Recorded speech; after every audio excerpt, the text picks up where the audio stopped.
Uno de los problemas más graves de las llamadas iglesias cristianas es la desfachatada capacidad de traicionar el modelo que dicen seguir, enseñar y adorar.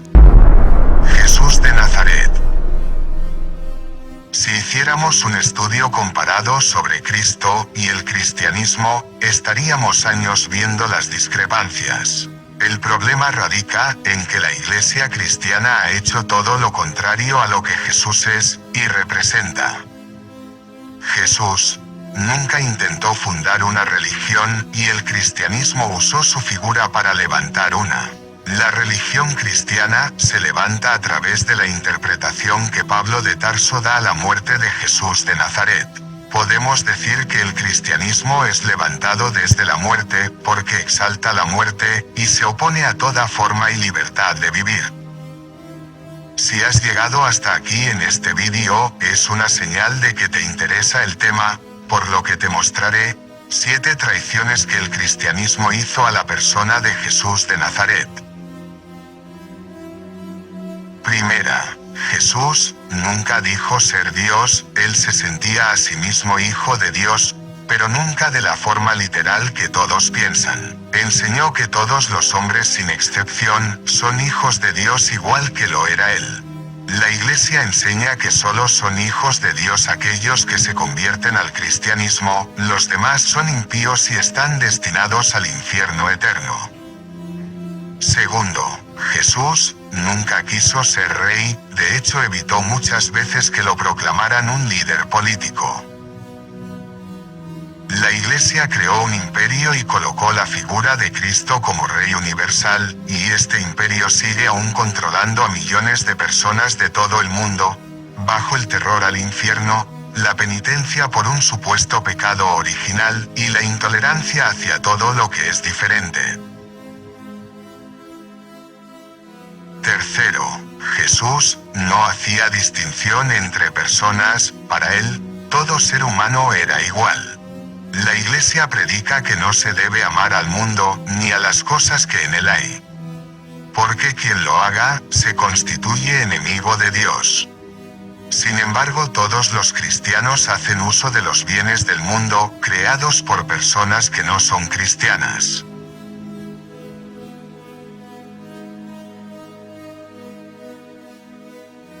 Cuarto, Jesús de Nazaret nunca hizo daño a nadie, antes bien, predicó que todos debíamos amarnos unos a otros, porque aún era necesario amar a los enemigos. La Iglesia, en el período comprendido entre la Edad Media y el siglo XVIII, encarceló, persiguió, condenó al ostracismo, y aún asesinó a todo el que se le opusiera. Porque tener libertad de pensamiento era ir en contra de los dogmas. Hoy día la Iglesia no obra así, porque hay leyes internacionales que regulan los derechos humanos, pero dentro de las congregaciones, la presión psicológica a aquellos que piensan diferente es un hecho más que comprobado. Quinto, Jesús tenía entre sus seguidores a muchas mujeres, lo cual lo convertía en un maestro único y excepcional, porque en la sociedad judía de aquella época, la mujer era discriminada. La Iglesia prohíbe que las mujeres sean sacerdotes, también predica que la mujer es un vaso frágil destinado a tener hijos y a preguntar cualquier duda en su casa a su marido. Tiene prohibido hablar y dirigir en la congregación. La mujer en el dogma eclesiástico es alguien que debe permanecer en un bajo perfil. Sexto, Jesús criticó abiertamente la hipocresía y la doble moral. En más de una ocasión les dijo a los fariseos que eran unos hipócritas. La Iglesia se sostiene sobre la base de la hipocresía y la doble moral. Alardean de una humildad que ninguno tiene. Muchos sacerdotes y pastores viven una doble vida. Muchos predican humildad y alaban la pobreza, pero viven enriquecidos. Dicen que aborrecen al mundo y están detrás de toda novedad creada por los no creyentes.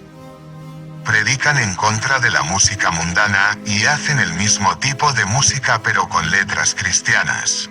Séptimo, Jesús criticó abiertamente el poder político imperante en su época y llamó zorra al rey Herodes. La Iglesia es una ideología político-religiosa que siempre ha estado del lado de los poderosos. Enseña sometimiento a los gobiernos porque según la Biblia, todos los gobernantes son puestos por Dios. Coloca al hombre en una posición de desventaja con respecto a los poderosos. Estos 7 ejemplos pueden ser comprobados con facilidad. El cristianismo dista mucho de ser parecido al modelo que predica. Jesús fue un hombre honesto. El cristianismo es una organización deshonesta y llena de contradicción. Solo basta leer los escritos de Pablo de Tarso para darse cuenta que ya desde los inicios, Pablo traiciona las enseñanzas de Jesús. No obstante, quien quiera seguir a Jesús, lo mejor que puede hacer, primeramente es no ir a una iglesia, sino imitar la forma de vivir de Jesús. Porque el reino de Dios está dentro de nosotros, y somos nosotros los encargados de que ese reino se haga en nuestro interior. Vivir como vivió Jesús, no implica seguir dogmas bíblicos llenos de contradicción, sino, vivir con una total autenticidad, porque si algo tenía el joven Jesús de Nazaret, es que era completamente auténtico.